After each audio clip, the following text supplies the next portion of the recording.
This is Ag Matters PM from the Iowa Agribusiness Radio Network, brought to you by the Iowa Soybean Association, your daily recap of the information that affects Iowa's farmers, producers, and consumers, right here in the heart of the heartland. With reports from our award-winning broadcast team of Dustin Hoffman, Riley Smith, and Mark Magnuson. Now, from the IARN studios in Des Moines, here's Riley Smith. Good day and welcome to Ag Matters PM from the Iowa Agribusiness Radio Network. I'm Riley Smith. Today is Friday, March 22nd of 2024. We're so glad you can join us for today's show. In today's episode, I have some coverage of a recent donation that was made to the Food Bank of Iowa as part of the SAC Hunger campaign with Iowa State University. Of course, that donation on the pork side coming in from the Iowa Pork Producers Association, some money coming in from Farm Credit Services of America, and eggs coming in from the Iowa Egg Council. But first, let's go ahead and take a look at the closing markets. It's time now for the Ag Matters PM Closing Market Summary, your source for market analysis and settlement prices from the day's trade in Chicago, courtesy of the folks at agmarket.net. At the end of another trading day in the ag marketplace, we're here with Ross Baldwin of agmarket.net. Ross, like we were just saying, it's been a little bit of a volatile week. What do we see in the grain markets today to close off that week? Hey, Riley, we had no shortage of volatility, it felt like, across all of these markets. But to start with the grains, we're going to end the week here lower across corn and beans. Corn's going to end the day down 2 cents. Beans are 20 to 21 cents lower on the nearby. The back months are down about 18 cents. Wheat was the one green market today across the grains. Chicago wheat's ending the day up 9 cents. Kansas City's up 11. Interestingly enough, though, I mean, on the week, corn still 3 to 4 cents higher on the week. We're a little bit off of the highs. I think July corn's about 8 cents off the highs. Soybeans, though, they're the ones that had the real wild week. We had the big up day a couple days ago. On the week, though, we're going to be 7 cents lower here going home, roughly, which is it's about 35 cents off of the high we had on the week. And the wheat market, it's about 25 cents higher on the week. And those beans, I mean, really took off. A lot of that was from news from Argentina, especially with, they're getting too much rain now and things are getting too wet. Now, is that mostly just completely factored into the marketplace at this point, or is it just kind of gone in and then they're looking away for a moment? Yeah, we priced in it sure seems like it. Anyways, we started rallying this thing on anticipation of the further cuts as the USDA still remains above some of the private analysts down in South America. And beans got off to a heck of a start here, pricing that in. And it just seems like, given the lack of U.S. bean demand for the time being, that it just seemed like the managed money crowd, there just wasn't a whole lot of reason for them to cover much more of the shorts. And it seems like just the rally was enough, especially when we look out next Thursday's acres report, and obviously the uncertainty that we'll have with that acres and stocks report. And then looking at the livestock side of things, how did we end off those markets today? Volatile week across the cattle markets as well. Fat cattle, we ended the day, we're down anywhere from 90 cents on the nearby April, which is holding in there, and they continue to bull spread that as the cash market was extremely strong. We traded cash cattle at record all-time highs, but the back months ended down $1.70 here today, $1.70 to $1.80. The feeder cattle market really took it on the chin going home here. They were down anywhere from $1 on the nearby market, nearby March, to the hardest hit one was the May contract, which was down $4.30. We do have a cattle on feed report that'll come out here at 2:00 Central Time, and the on feed is 100.8 is what the guesses are. The placements guess is 106.3. and the marketing's number is 103.9. I'm not going to be surprised to see that placements number come in on the high end of the guesses, just given that it's benchmarked against a low number last year, which in this report was 92.8%. So we were low last year, and the feeder cattle auctions, they were on the lighter side the month of January, and so a lot of those cattle that got held off the market, they're getting placed in February, which will show up in this report. So say we see some of that higher end numbers come in, and then moving forward in the report, like you said, getting factored in. Moving past that, I mean, does that have kind of a residual effect on further reports to come after? I think it will. I mean, really, it's just a function of we shuffled cattle around is all it was. We know the inventory's tight. We know the USDA had to make a reduction to the 2023 all cattle and calves inventory report. So we don't have more numbers. We have less numbers. We're seeing that in the cash markets. That was evidence this week. We saw cash another solid $2 to $3 higher. A lot of live trade took place at 191. There was some dress trade, primarily 302 up to 304. There was some isolated spots that were higher than that. So I do think that shows you more of the tightness that we're having. And I look for the on-feed numbers to really start to drop moving forward. And I mean, the futures market's going to trade the headlines coming out of this report on Monday. So I think it can be a little concerning, especially when you look at the technical picture that we saw this week. They started selling this market off after we made new all-time highs on cash, which is never a good sign. So I think you do got to be mindful.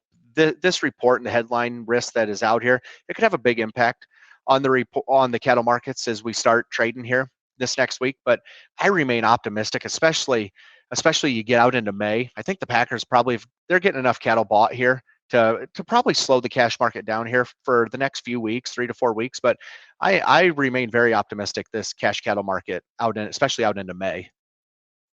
All right, Ross, lots of great information today. For those of our listeners and our viewers who'd like to get in touch and learn more from the folks at agmarket.net, how can they do that?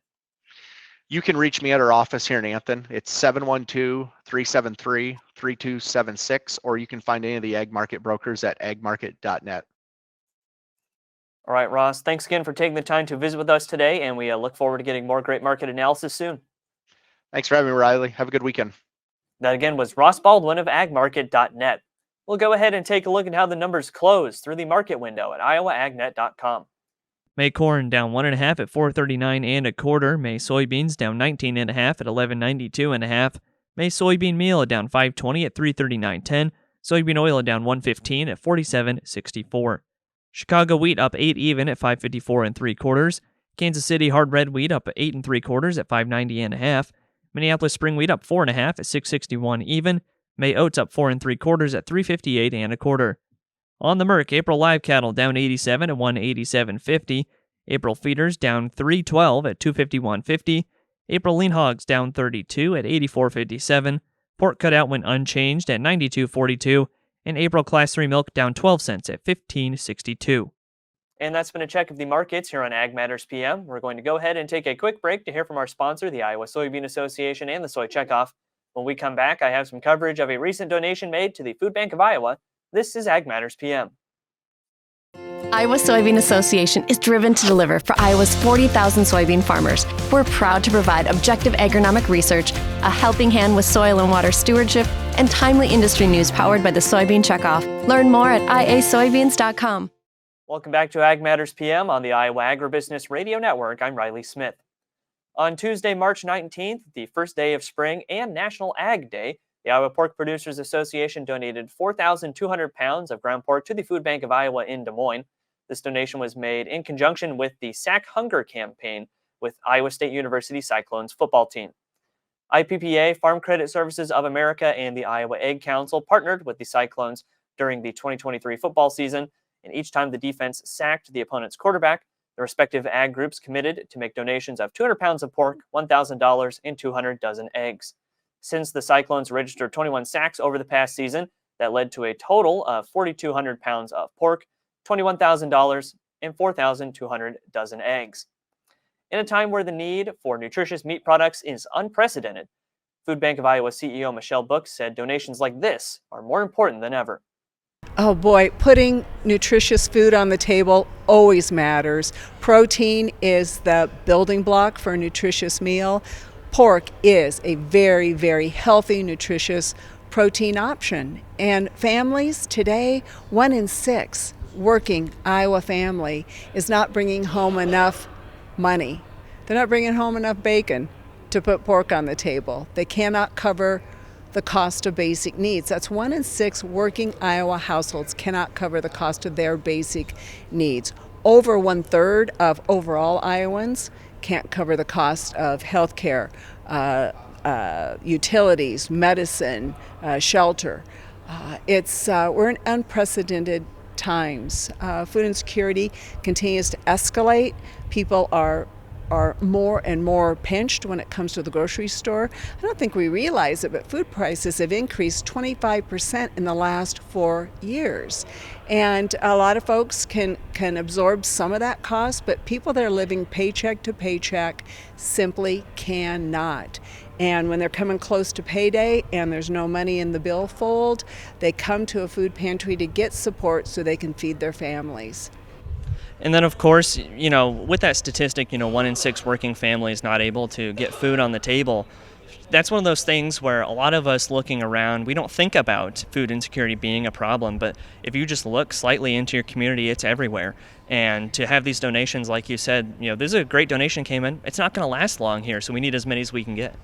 Well, absolutely. We work hard to build strong relationships with food donors, wholesalers, retailers, and associations like the Iowa Pork Producers and the Iowa Egg Council, getting good, clean, lean protein on the table for Iowans who just need a little help to make ends meet, a little help to put food on the table. This is why we exist. This is the job of Food Bank of Iowa. Today we're moving about 2.5 million pounds of food every month. Delivering that to the doors of our 700 partners across 55 Iowa counties. But we need to get that food in the door. We need to get 2.5 million pounds of food in the door so we can get it out to help food insecure Iowans.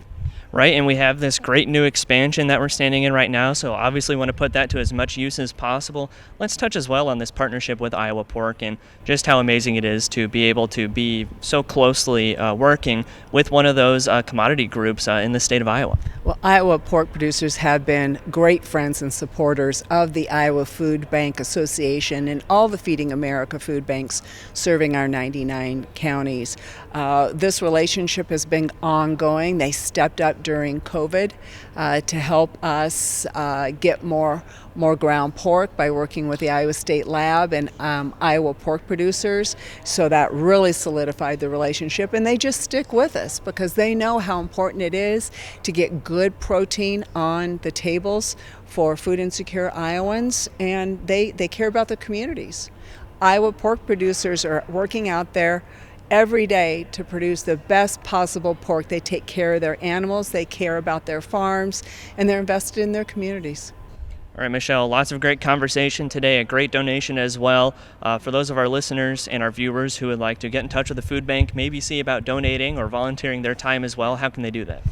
Well, first I'd like to say if anybody listening needs support right now, if they need food assistance, please go to foodbankiowa.org, click the Find Food button. All you need is your zip code, and the system will show you about resources nearby. If you're a family that's fortunate right now and able to help another family, consider a donation to the Food Bank of Iowa. When you go to the grocery store and buy 1 can of green beans, I can buy 5 cans for the same amount of money. So we buy canned fruits and vegetables by the semi-truck trailer full. We buy at wholesale, highly discounted bulk pricing. So a donation to Food Bank of Iowa goes a long, long way. If you can volunteer, please come to Food Bank Iowa, click the volunteer button, look for an open shift, or go directly to your community's food pantry and ask them how you can help them serve your community members, your neighbors who need a little help right now. IPPA President Matt Gent said pork producers are always looking to do whatever they can to fight hunger, and these donations don't just happen at the state level. The county organizations make plenty of donations as well. And it's not just farmers helping farmers. This is farmers helping out the people in their communities, because that's where this particular donation is going. It's going to communities all across the state of Iowa. And Matt, I heard you guys just talking too about what more can we do? How we can make this donation even bigger. And Michelle had a comment of Iowa State needs even more great defensive linemen. But on top of that, what can we do to expand this program? And you guys are always looking for those opportunities to just get even more donations here, right? Yeah, first thought that comes to my mind is, could we get the Hawkeyes involved and see if we can get the Hawkeyes versus the Cyclones on a sack count, and see if we can get a little competition going there. Well, we know the rivalry is already there, so you would think that would fuel a pretty good donation effort, right? Right, yep, and potentially could double our donation efforts, and that's what the pork producers want to do. Now, Matt, looking forward to this next year of the Sack Hunger campaign. Is there anything else going on with Iowa Pork, with this campaign, with other donation efforts that our viewers and listeners should know about today? I mean, we do various things like this throughout the year. So just pay attention to your media, and you'll see a lot of promotions going on within the state. And not only from the state organizations, but a lot of times in your own communities, you'll see the local pork producer boards donating stuff. And so it doesn't always come from the state organization. The county boards do a lot too. Iowa Ag Secretary Mike Nag was also in attendance to highlight the donation and National Ag Day. He pointed out that even in a time of heavy financial hardship, the pork industry is still making the time and effort to give back to communities. There's really three components to celebrating Ag Week, and that is one, to certainly highlight the importance of agriculture to the state of Iowa, and to stress that not only is agriculture beneficial to our farm community, it's important to every citizen of the state of Iowa. As I like to say, it's awfully hard to imagine a strong state of Iowa without a strong agriculture. The two go hand in hand. And so regardless of where you live in this state, as an Iowan, you benefit from a strong agriculture. Two is to promote the awareness of careers that are available in the food and ag community and the industry in the state of Iowa, and to promote that especially to our young people. And the third is to really focus on acts of service and volunteerism. We know that agriculture and agriculture people give back. It's through volunteering their time in their communities, leadership positions in their communities, or doing things like we're talking about today, the donation of much needed protein here to Food Bank of Iowa that'll flow through the food bank and food pantry system, which is so important. As we stand here, we're commemorating this donation of pork. We're talking about the Iowa Egg Council and their ongoing donation, Farm Credit Services of America. What a great combination, a great partnership. Eggs and bacon is always a good thing, goes together well. And we lead the nation in both pork production and egg production. And that doesn't happen by accident. And I think that's important to stress as well, that there is an incredible amount of hard work every single day that on behalf of our farm families and their employees and their businesses that surround those farms that undertake every single day. It's also a time to remember that in agriculture, there's really two groups of things. There's things you can control and things you can't control. And for the things you can control, you work as hard as you can, you gain experience, you work hard, and you manage those things. For the things you can't control, you're affected by those things, but you have to manage the risks associated with that. We have a pork industry that is experiencing incredible financial hardship and has been for the last several months. They're being tested at levels that we have not seen in recent history. And yet here you have an industry that continues to step up in communities locally and doing things statewide here today that'll have an impact, a lasting impact. So I thank you for the Iowa pork producers, the Iowa pork community, for even in some of the worst times economically that we've seen in the pork industry, they continue to step up and give back, and we are so appreciative of that. And I'm not the least bit surprised, because that is what I know about this industry and the people that make it up. For more information on this donation, visit iowapork.org. And that's all we have for today's episode of Ag Matters PM. Thanks again for tuning in. You can find all of our content on our website at iowaagnet.com. Also follow us on social media at Facebook, X, LinkedIn, and TikTok, and find our video content as well as previous episodes of AM PM on our YouTube channel. Make sure you subscribe and hit the notification bell to see when those videos go live. Don't forget as well our free Twice Daily Market podcast on Apple, Amazon, Google, Spotify, and Podbean. From the Iowa Agribusiness Radio Network studios in Des Moines, I'm Riley Smith. On behalf of Mark Magnuson, Andy Peterson, and Dustin Huffman, we thank you for watching. This has been Ag Matters PM.